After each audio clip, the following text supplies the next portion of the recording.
Casa Bonita is back and better than ever. South Park creators Matt Stone and Trey Parker invested $40 million into this faithful restoration of the iconic Disneyland of Mexican Restaurants right outside of Denver. We will get into all of the details. We will talk about the visitor experience and all the improvements that were made, but I do just want to say up front, I am so impressed with all the work that was done to fix the challenges of the original restaurant while improving and heightening the things that made it magical. You start seeing the improvements right out the gate. The start to a Casa Bonita dining experience used to be waiting like an hour plus in a long winding line to go get your food from this middle school cafeteria style slop and plop setup. Now they have this whole time ticketing system, so you just scan your ticket and they immediately take you to your reserved table. There is a like TSA level type of security checkpoint you have to go through to get into the restaurant, which honestly I do appreciate. It does feel quintessentially American to have to go through a metal detector to enter a restaurant, but hey, I appreciate the opportunity to relax a little, have a little peace of mind, you know, not gonna get shot today. Upon entering, you're immediately dropped into the narrow streets of a small 70s style fictional Mexican town inspired by the regional architectural styles of Acapulco, Puerto Vallarta, and Guadalajara. Now hold up, are we about to have an educational cultural experience? No.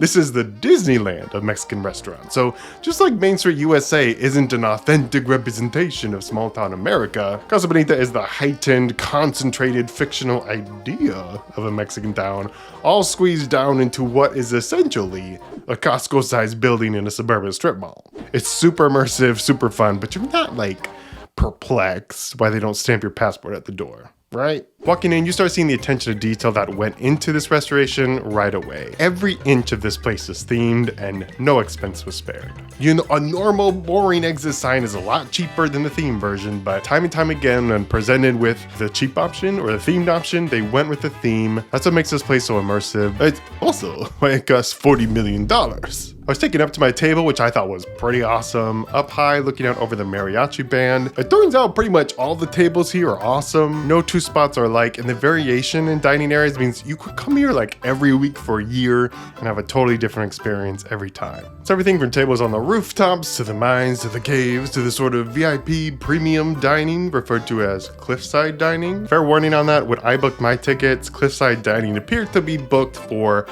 I don't know, all of eternity? While we're in this headspace, let's talk about that ticket, what it costs, and what it gets you. I went on a Thursday at 2:15 p.m. and I paid a total of $37.44. You do pay $10 extra for a dinner ticket and $15 more for the cliffside dining. For that price, I got my table, my meal, including the entree, soda, chips, salsa, sopapillas for dessert, the diving show, the puppet show, the illusionist show, the live music, roaming characters, balloon artists, face painting, caricature drawings, tarot readings, and free roam of the building to explore the maze of sights, sounds, tricks, and treats. It also includes gratuity, as Casa Bonita is a no-tipping facility. The ticket value was insane to me. In this, the year of our Lord 2024, you will not find a better value, a better bang for your buck than a ticket to Casa Bonita. That's probably part of the reason why you can't really get one even if you want it. Booked and blessed. If you do want to spend more money there, you definitely can. Drinks are a little pricey, and there are some extra paid experiences like the arcade, a fortune-telling parrot, and yeah,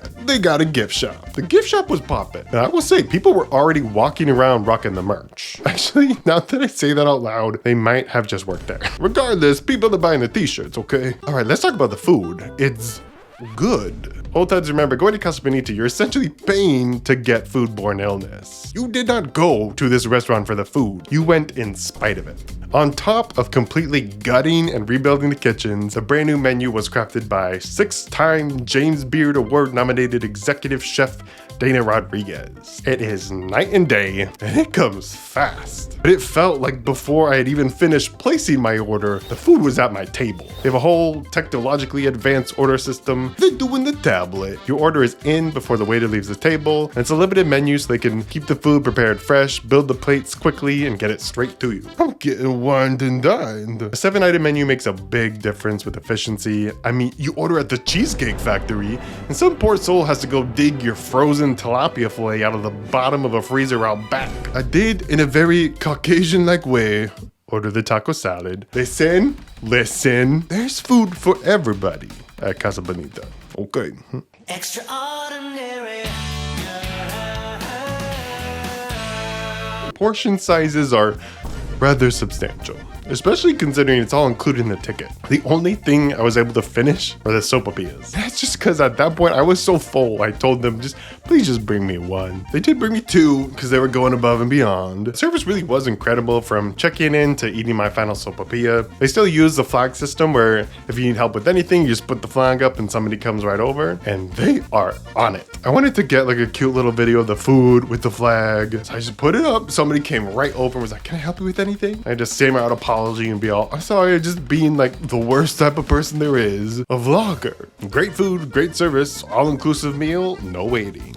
2 thumbs up, would recommend. Had a wonderful time. After dinner, it was time to explore. This place is amazing, and just walking around and seeing everything was definitely one of my favorite parts of the experience. You know, you're upstairs, and then you're downstairs, and then you're somehow even further below the downstairs, and then next thing you know, you're behind a waterfall, then you're in this little courtyard with live music, and then you're in the arcade, and then there's shows, and there's bars, and all these places that you can stop and get drinks, so the party continues long after you're done with dinner. I was so in love with this little bar setup. I asked the bartender if I could take a quick little video of it, and he was like, yes, but wait. He flipped the switch and like, what?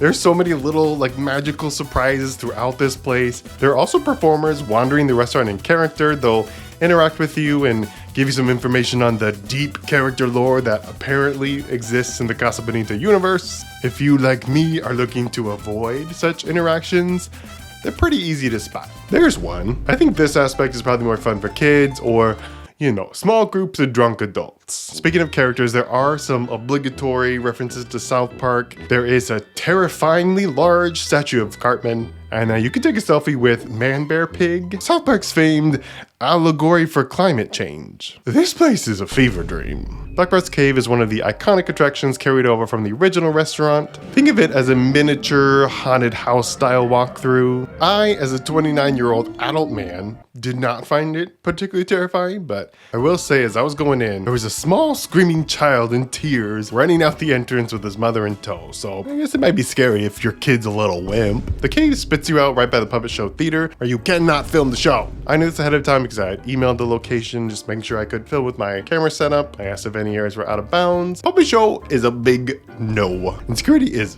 very serious about this. Anytime they saw a lens or a phone go up, it was hands up, no photo. I totally get it. It's absolutely their right to enforce this rule. I will say it got a little distracting during the puppet show. The theater is just kind of out in the open, so people would wander up randomly throughout the show. They didn't hear the announcement at the start. They didn't see the little sign by the stage. I mean, there were constant security stops. The show was still fun, and the security thing kind of became its own little show. I won't spoil any of the puppet show material other than telling you that the characters, the puppets, are the newly unemployed foods from the old Casa Bonita menu. Lots of great bits. It is fun for the whole family. Great show. One of Casa Bonita's main attractions are the cliff diving shows. Every 20 minutes, divers will come out and do a little dance and dive. It's a quick show, probably 2 to 4 dives, depending on if it's one or more performers, but it is impressive. Like, they are doing flips and tricks. Just know, if you get too close, there is a splash zone. The pool's safety and how they manage all that humidity with the waterfall and the dives are some more of the major improvements with the renovation. The pool is made to be safer for the divers, which is great. When I was there as a kid, there was always this element of danger, like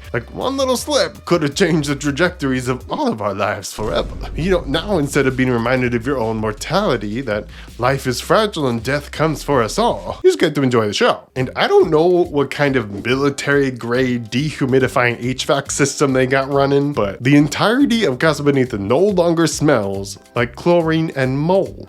That is a huge change. They honestly might have gone too far with that. Like, this is not the Casa Bonita I remember. Bring back the mold. They also reportedly removed over 700 square feet of tile containing asbestos. Let's just say the air quality has been improved. They really fixed all the issues while keeping all the magic. It's almost 100% perfection, except for one thing I would change about the third show they offer. The insanely mysterious Sorcero is a luchador illusionist slash mime?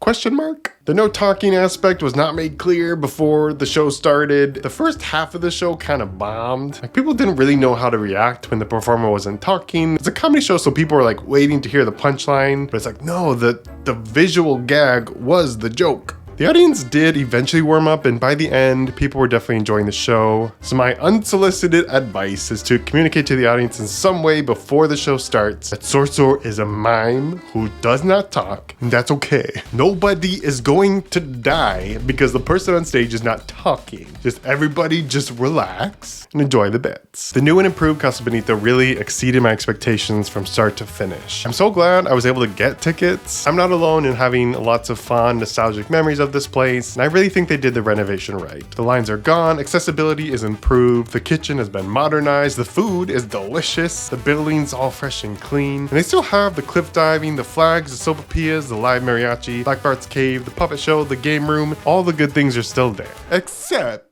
for the mold. Bring back the mold. Thank you so much for watching. Please like, subscribe, and turn on notifications so you never miss an upload. This video is actually interrupting a series I'm doing on what was voted America's best zoo, the Henry Doorly Zoo in Omaha, of all places. Check out my past videos and stay tuned for more. Goodbye.